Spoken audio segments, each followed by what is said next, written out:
up, everybody? It's your girl Chanté back with another episode of Chatting with Chanté. How in the world are y'all doing? Me, I am doing fabulous. So as y'all can see from the title, we are talking about this last episode of The Chi. Yo, I can't believe we got 2 more episodes left. I'm emotional. P-Valley just went off. I'm not sure if we get into season 3. And now my other show finna go off. These are literally the only shows I watch on TV. Well, I have another show, but it's more of a cooking show. But whatever. I'm sad, okay? I'm sad. All my shows are leaving me. And it's just like, okay. But the next episode ain't gonna be for another 2 weeks. So it's like, all right, I see how y'all doing it. So I'm pretty sure y'all noticed I didn't give a review for last episode. I don't even know what happened. I have no reason. I have no excuse. I don't even know what happened. So if I kind of reference back to things that happened last episode to tie into what happened this episode, you know I'm trying to play catch up, okay? I'm so sorry. But if y'all saw this episode, you know it was all about love and Valentine's Day. How romantic for some, not for others, not so much. So before we get started, make sure you like, comment, subscribe, hit the bell so you're notified when I drop a video. Grab your snacks, grab your drinks, prop your feet up, and let's get it, let's go. So like I said, this episode was all about Valentine's Day and all the love surrounding it. So we see all the fellas, okay, they're in the stores, they're picking out cards and flowers and gifts for their significant others. And the funny part, we saw Emmett and another guy, they were looking at this one card and it was the last one left, and Emmett snatched it up. He's gloating, he's like, yeah, I got it. And then the dude, because there was only one envelope left, he snatched the envelope and crumbled it up and threw it at Emmett. I was like, Emmett, this is why we don't brag, okay? But my thing is, were all the guys in the same store or were they in different stores across town? Because Emmett, I'm pretty sure we can go, you know, to another store. Heck, I'm pretty sure we can go to another section where they have other holiday specific cards like birthdays and stuff like that. You can find you another neutral colored envelope, but I get it for comedic purposes. So we see everybody getting stuff. And at one point, okay, I hope these glasses don't bother y'all. I'm gonna just take this off because of the glare. I know that irks me sometimes, sorry. But anyway, so when we saw Trig Victor, he was getting his cards and stuff like that. Did he go back and get another one so that way he can give one to Tierra and one to Fatima as well? I feel like he went back and got another set of a card and envelope. Maybe I'm tripping, I don't know. But so we see everybody doing their thing, right? Then we see Darnell. Darnell has his little personal basket. He got his KY jelly. He got beer. He got all this other type of stuff. And he just bypasses the entire Valentine's Day supply, okay? He don't pick up a card. He don't pick up a stem from a flower. He don't pick up a balloon. He does nothing. Because we later find out he kind of thinks the whole idea of Valentine's Day is very, you know, for white people, very commercialized. Like, why do I need one day to do all this? Blah, blah, blah. Okay. And, you know, one sad part, we saw Jake. He was getting a card for Gemma, and he was standing in the line. You can just tell the weight of all the events that's happened thus far between him and Gemma. Well, not between them, but you know, to them, and their situation is really weighing heavy on him. So it's just so sad. We were not supposed to like Jake and Gemma. I mean, the way they got together. We were not supposed to like this relationship, and then the writers were like, oh no, y'all gonna feel some emotions to them. I was like, okay, y'all right. So y'all know I don't do any particular order of storylines, but I always find my way starting with Keisha. So we're gonna start with Keisha, Emmett, Tiff, Rob, all of them, okay? So we know Tiffany knows now that Emmett and Keisha are together and that they're progressing in their relationship. She done caught them having sex. She is not feeling it, okay? She's feeling all types of ways, right? So we see, you know, Keisha comes downstairs. And what I love about this episode is, you know, it was really reflective of what the theme was about. You know, everybody was in there all white, or they're red, or they're pink, pink and red, pink and white, red and white. Super cute to match the whole Valentine's Day theme. But we see Keisha and Emmett there in the kitchen, you know, hugging and stuff like that. And Darnell is over there because he wants to propose to Jada, basically. So he's over there to get Emmett's blessing. And Emmett is kind of like, you know, that's my mama, okay? And I don't need you breaking her heart like you've been doing, you know, my whole life. So if you're gonna do this, I need you to be serious, right? So he's like, I am serious. And then we see Keisha again come downstairs. Happy Valentine's Day. I love you. And here comes Darnell. Wait, today is Valentine's Day? I'm like, you didn't see all the pink and white when you was getting your beer? You didn't see that? Okay, Darnell. So Emmett's like, see, you just proved my point. So Darnell leaves, and Emmett's telling Keisha how he has this romantic day set up for her. He has a hotel room reserved for her and a spa day. You know, she's gonna have a whole day and night of pampering to herself. No kids, no schoolwork, no drama, no phone. Just go to, you know, be with yourself and just relax, okay? And I'm gonna tell you how me and Keisha are 2 completely different women when it comes to self-care. in just a second, okay? So she's all excited, you know, because we've seen these past few episodes how she's been trying to balance her whole, you know, work life, well, you know, student life, then being a mom, and then her social life, her romantic life, then her and Tiffany aren't on good terms. So it's a whole lot going on, right? So she most definitely deserves a time to herself, right? And then later on, Tiffany's over there, you know, with EJ, and she's asking Emmett if he can watch EJ for whatever reason. And he says, no, I'm watching the other boys, and I got Keisha this whole spa day set up and everything, so it's just going to be me. And I was like, well, haven't you kept all 3 children before? I just didn't see why he said no. Maybe I need to go back and look. But I was like, well, sir. So, you know, once he mentioned that he has a whole spa day set up for Keisha, oh, Tiffany's like, oh, you ain't never did nothing like that for me. Well, Tiff, how could he when you out chasing Dante and you're doing this? And see, I hate to say that Tiff got on my nerves this episode. I really hate to say it because I've really been trying to be the neutral party, like seeing where everybody's coming from, and I still do. But it was just this episode, girl, what we doing? You too cute for this. You too cute for this. So we get back to Tiff and Rob. She's over at his place, and we find out Rob is going away for a business trip or whatever, and Tiff is in her feelings, a small part because Rob is going off on a business trip on Valentine's Day, but she's mainly mad because she's seeing how Emmett's doing all this stuff for Keisha that she never got to experience from him. All the attention and the love and the loyalty and the spa days and stuff like that he's giving to Keisha, those are the things that she was wanting from him. And so she's upset about that. She's barely speaking to Rob. He's trying to talk to her, and every time she have a conversation with Emmett and she find out something, she take it out on po Rob. Rob is walking on eggshells trying to make sure she and her son are comfortable in his home, making sure she's good, making sure she's feeling loved, and she's just all up in her feelings, taking it out on him. So Rob is like, listen, dog, I ain't the one, okay? I've been trying to be cool and keep a cool head, but you getting on my nerves. Why is you still worried about what he doing for his woman? I'm trying to do all this for you, and you in your feelings or whatever.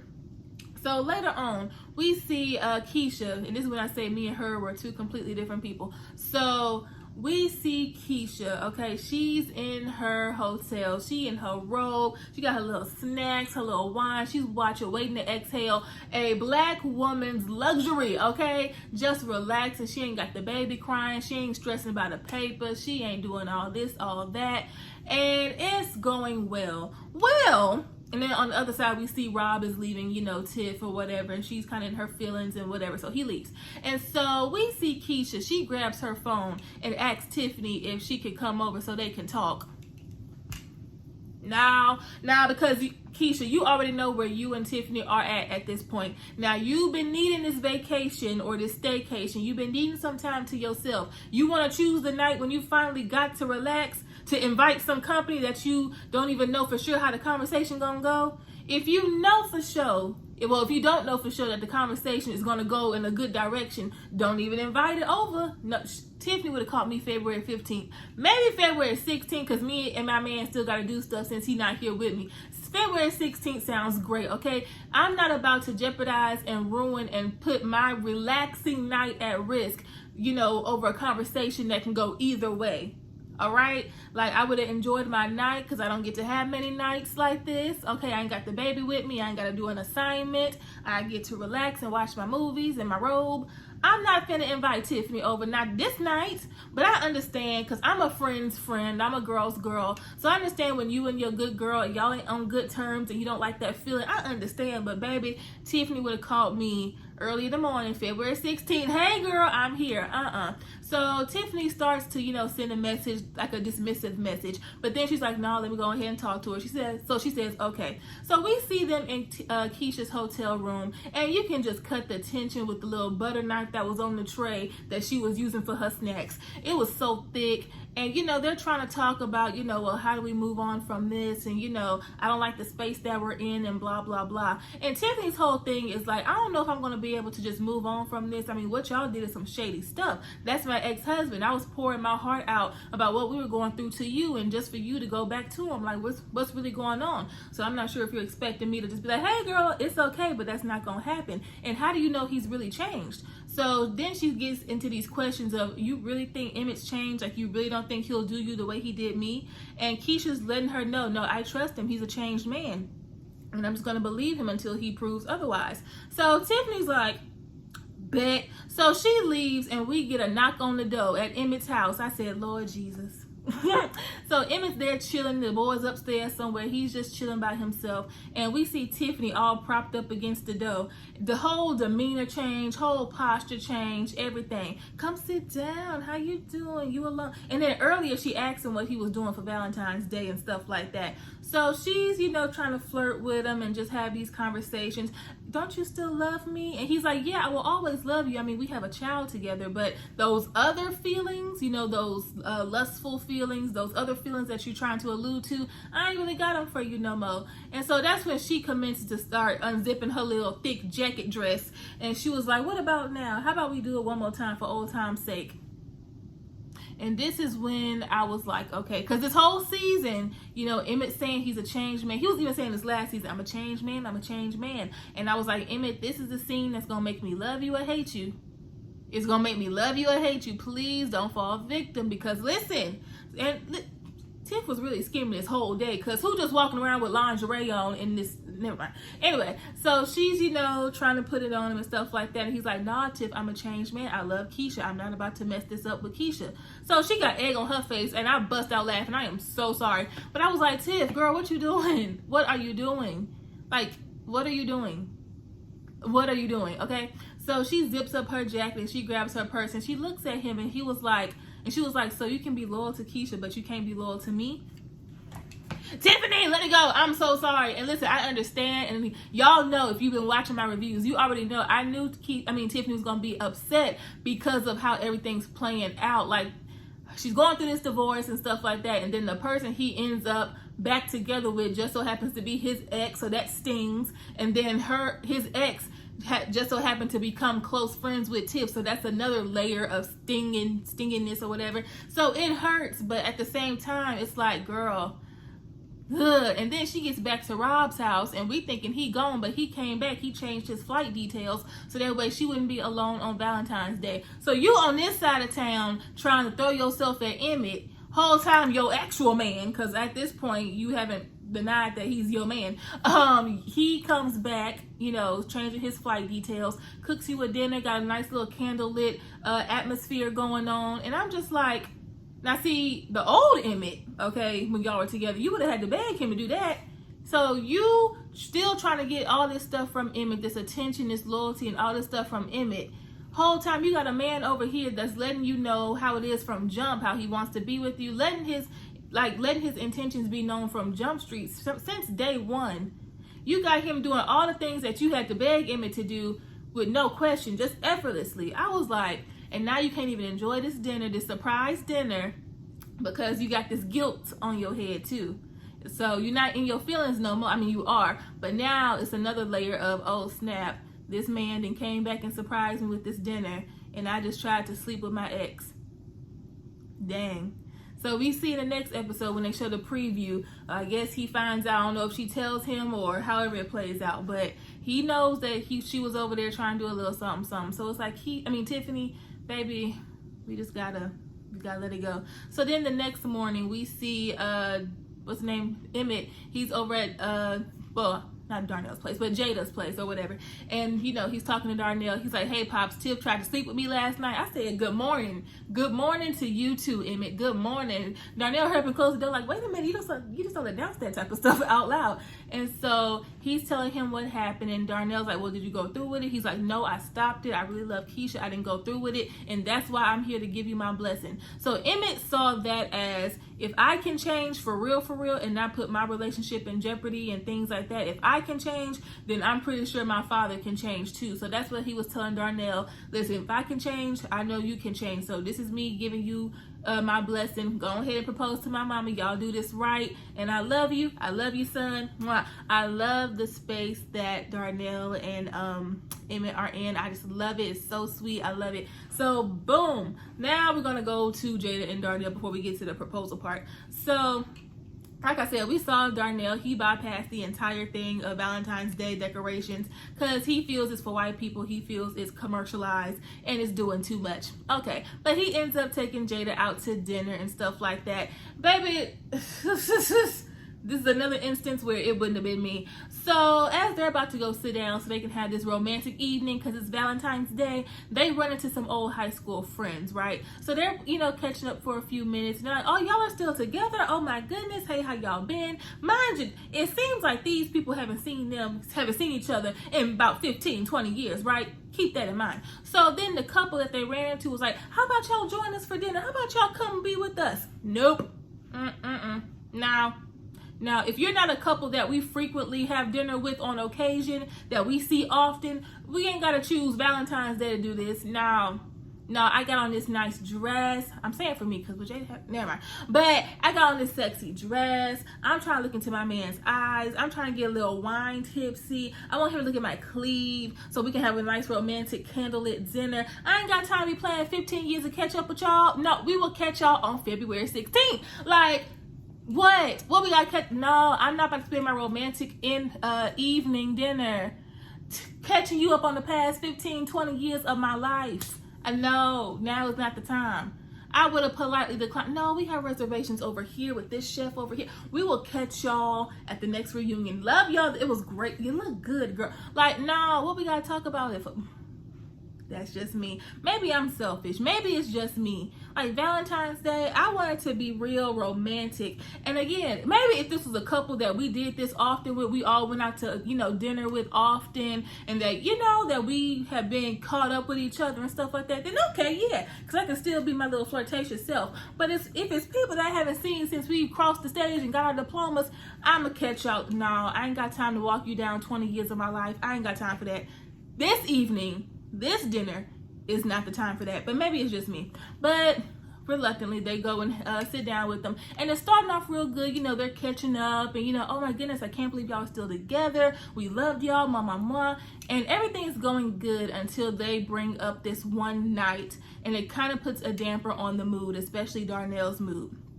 So they're referring to their prom night and how Jada and Darnell missed their prom night due to Darnell getting drunk and getting a DUI and things like that. Now, I know every girl, every woman isn't the same, but a lot of us, we remember our prom nights and all the preparation and stuff like that.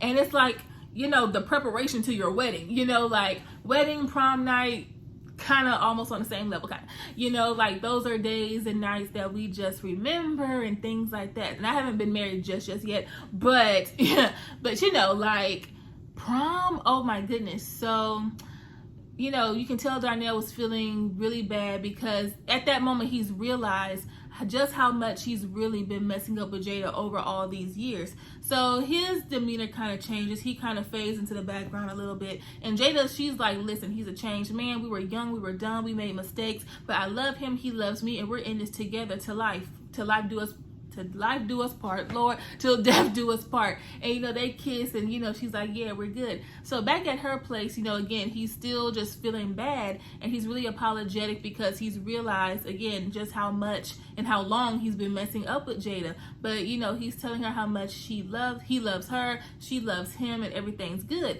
So after Emmett had came, that's when Darnell set it up, and I think he was kind of recreating their prom night. So he had his white suit on, he had the music going, he had like the balloon arch going on, like where you would take your prom picture and things like that. So Jada's like, now wait a minute, what's going on right here? Hold up, you a day late, dog. Happy Valentine's Day, what's going on? And so he was like, listen, I love you, and I know I've messed up time and time again, but I'm in this for the long haul. I love you, so will you marry me? And of course she's like, yeah. So they're getting married. How we doing? Okay, so let's jump shift to the children. Okay, actually, before we get to the kids, Nina and Dre were here for a split second. We haven't seen them in 2 months of Sundays. Not a month of Sunday, 2 months of Sundays. I was like, who are these people? That's what I said. Who are these people? Because we haven't seen y'all. But hey, how y'all doing? So they having their Valentine's Day festivities. They're, getting ready. They're flirting with each other, blah, blah, blah. And, they come back home, get comfortable, and they are watching their old wedding video. And it's like, oh, and we know that they've kind of been on rocky terms, especially last season and going into this season. They haven't been on the best terms. They've been trying to get it back together. So I think them watching their wedding video kind of just reminded them and kind of rekindled the love that they had. Not that it ever went away, but they're just really realizing how much they really love each other and how much they want to, you know, be with one another. So that was cute to see the whole 5 minutes we saw them. Okay, no shade to them. So again, going back to one more thing, kind of going back to Darnell and Emmett. So after Emmett told Darnell what happened with Tiffany, Emmett was like, you know, you have to tell Keisha, right? And kind of going back to what was going on earlier when Dom had to tell Emmett, you know, you trying to avoid these conversations is going to cause a bigger mess. So he thought that, you know, if he doesn't tell Keisha, that it would be him not bringing drama into their relationship. It would be avoiding a mess and things like that. And it's like, no, Emmett, if you go a long period of time and keeping this to yourself, even though you didn't do anything wrong, but because it's something that you and Tiffany both know about and Keisha doesn't know and she's with you, and then of course it's going to come out later. Of course it's going to come out in an argument, in a whatever type of moment, right? It's going to come out, and then she's going to look at you like, oh, so when were you going to tell me about this? You know, versus if he tells her now, okay, which I'm pretty sure he will, you know, if he tells her now, she won't be mad at him because he didn't do anything. He didn't plan this. He didn't know she was gonna come over, and when he saw that she was trying to, you know, put it on him, he declined it. So he's gonna be in the clear. All Keisha's animosity and anger will be towards the person that it should be on, Tiffany. So hopefully Emmett does that, okay, in this next episode.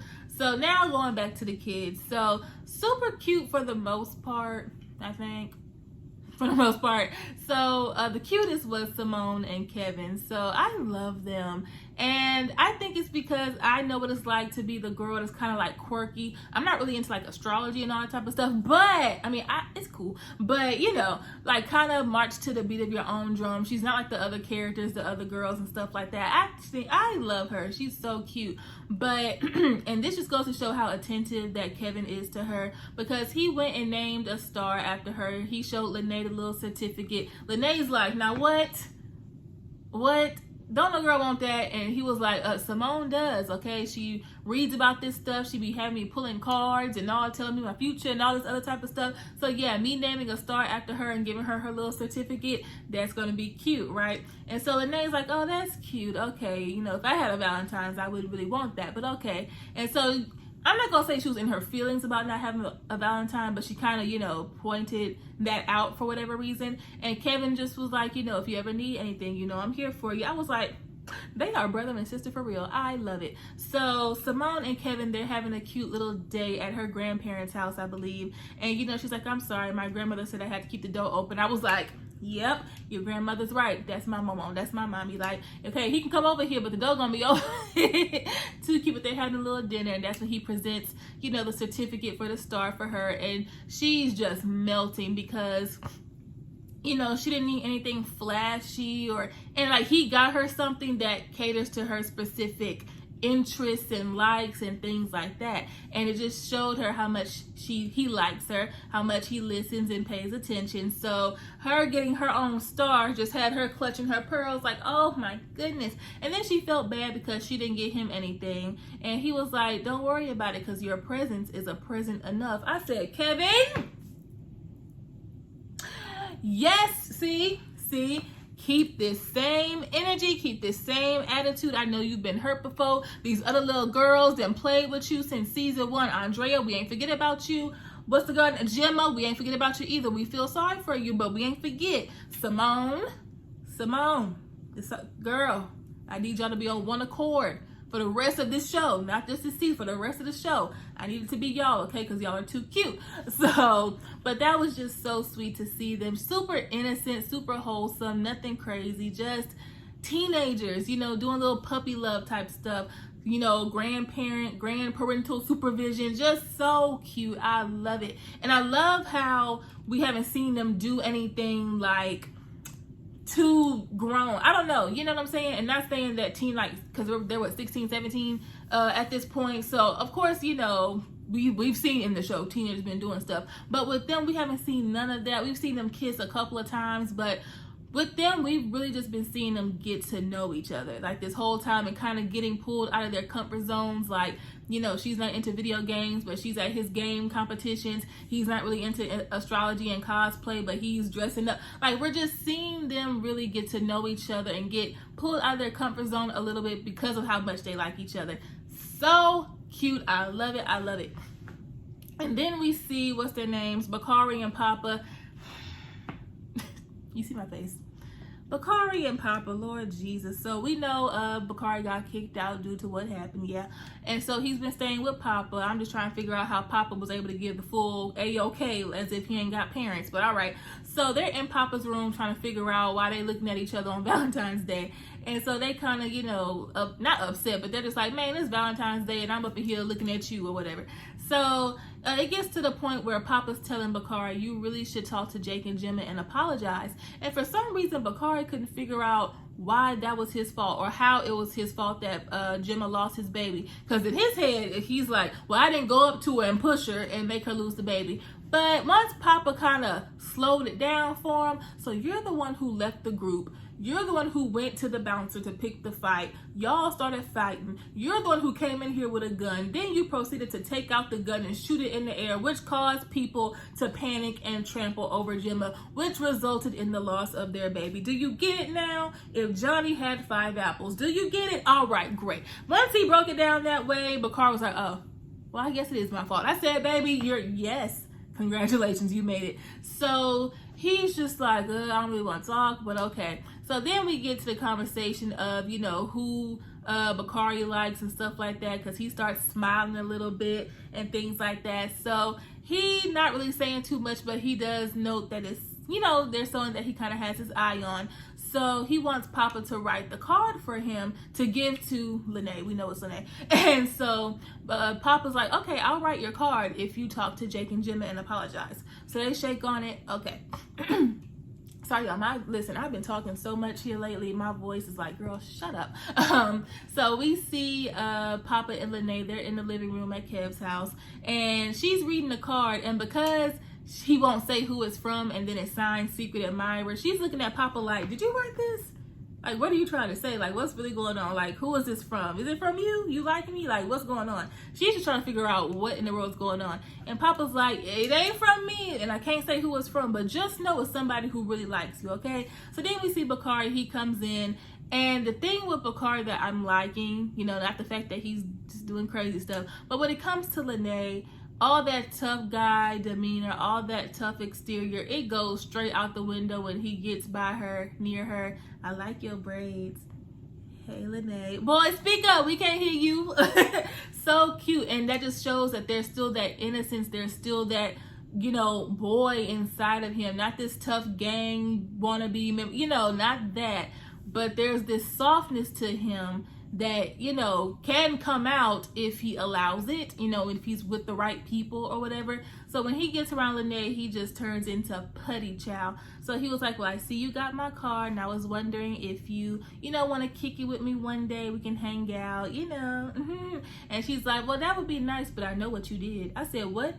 What in the scary movie was that? I know what you did last summer. I said, all right, girl. But he was like, that wasn't my fault. I didn't do it on purpose. And you can tell he's feeling bad and he's trying to plead the fact that it wasn't on purpose. Yes, it is his fault, but it wasn't on purpose, okay? And she's like, I know. So Papa's like, okay, let's go so you can go talk to Jake and Gemma, apologize, and we can hopefully get past this slowly but surely. And Lene's like, yeah, you go talk to them and then we can hang out. That, you know, handle business first and then come back. So I was really hoping with the whole Bakari and Jake situation, just because we know how they hate each other, I was hoping that, you know, once Bakari started living with them, that would cause them to like be around each other more and really see a different side of one another, and hopefully, you know, kind of get over their rough patch that they have and kind of, you know, okay, dude, you cool, you all right with me, all right.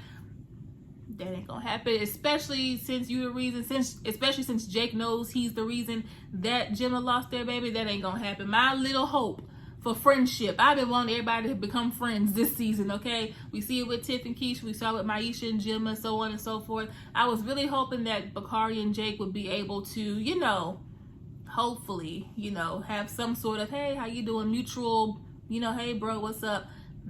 No, but I think it's getting worse actually. So since I mentioned Jake and Gemma.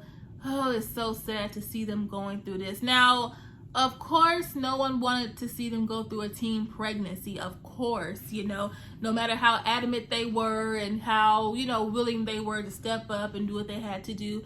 It's not ideal, okay? We didn't want no 16-year-olds, going through this. Of course not. But of course, we didn't want them to lose their baby. You know what I'm saying? So we're seeing Gemma. She is just emotionally, physically drained. Her body's gone through so much. She's in a different emotional state, mental state, as to be expected. She hasn't, she hasn't gone to school and stuff like that. She's just really trying to go through the motions, really. So she's in bed and just sad. You can tell she's been crying. Her dad's talking to her, and then Jake comes by to check on her before he goes to school. And she's just, when I say out of it, not like, in a crazy way, but she's just in another world, just trying to process everything that's going on, and he's talking to her a little bit, trying to cheer her up, and then she's like, I don't want you to be late for school, so I'll just talk to you later. And he starts to leave, but he's like, no, forget all that, I'm stay here with you. So he stays with her, and we see him coming by more and bringing her food, and she's starting to perk up a little bit, but he's trying to talk to her, and she's like Gemma, she's like, nothing you say or do is gonna make me feel better. And that's the truth, that's honesty. And she was like, I hope you know that after I get through this, because she lets him know the only thing I can do is what I'm doing right now. Like all these emotions I'm feeling, all of these mental states and changes I'm going through, I have to feel it. I have to go through it in order to get through it, basically. So she's letting him know I'm not going to be the same after this. The Gemma that I was before all this, and even when I was pregnant, I'm not going to be the same. And he's like, I know I'm not going to be the same either. So, but they here for each other. He's letting her know that, I'm not going nowhere. They love each other. And it's just a really difficult time for both of them, especially at such a young age, to go through this. Oh my goodness. I was like, y'all ain't gonna have me wanting to baby them up. Not the way they got together. Don't do it, okay? So that was the kids, all right? And so the last thing I want to talk about, where did this even come from? Like, do I feel like this was just random? Is it just me that feels like this whole Tierra liking Rashad thing came out of nowhere? Like, is it just me? So we see Trig Victor. He was over at Fatima's house. And last episode, he came over unexpected and unannounced, and she was getting a back cracked by somebody else, and he was just feeling all types of ways. I was like, well, Trig Victor, hey, what do you expect, okay? You're saying you like this girl, but y'all not exclusive. You can't, reveal all your secrets and stuff like that. She tired of being a mistress and stuff like that. So what you expecting her to do? Just wait on you? No. And that's what she's telling him. I just can't be waiting by the phone for you. I got to live my life too. So what do you want? Okay. And she's letting her know, listen, the other night when I came by, I'm sorry, but seeing you with somebody else, or just the thought of you being with somebody else, drove me crazy, and I don't like it. And I really like you, and I want us to be together. She's like, I like you too, but I'm not gonna be, waiting by the phone for you, basically. And he's like, I understand, I just need time. And she's like, well, how much time do you need? Because, I ain't getting no younger, child. Okay. So he's like, well, I got business to take care of later, but I would love it if we could, meet up and talk, possibly have dinner, blah, blah, blah. And he's giving her his card to her. And she's like, that's cute. We'll see. And he tries to go in for a hug. She's like, nope. See you later. I said, I know that's right. So switching gears, we got Trig Victor and Rashad and Tierra. They're all talking.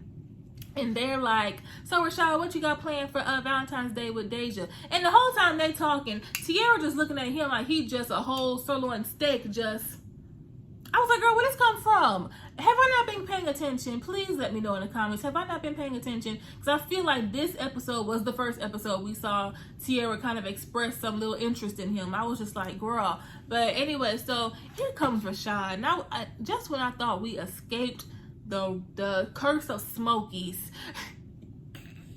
here comes Rashad. Oh, I was thinking of taking Deja to Smokies.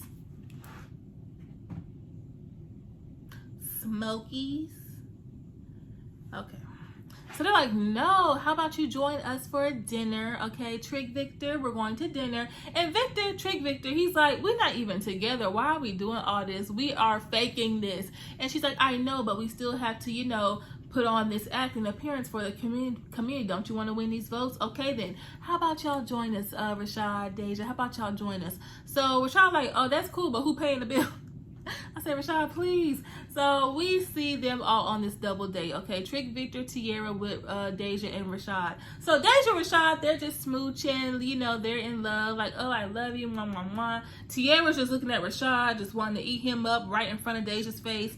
Trick Victor is too busy in his phone, and so Rashad is like, dog, you got this beautiful woman sitting right in front of you, and you on your phone. Get in the moment. So that made Deja look at him like, this what woman? Huh?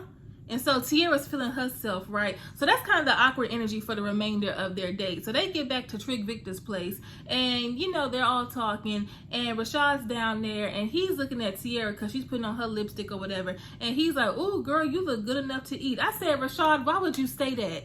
And so Trick Victor's like, can you go tend to your girlfriend, please? And so Rashad leaves out, and Tiara's like, dog, he was just being nice. He was just being friendly. And Trick Victor's like, yeah, a little bit too friendly. I'm like, Trick Victor, why do you care? You want to be with Fatima, and they go have their little own date.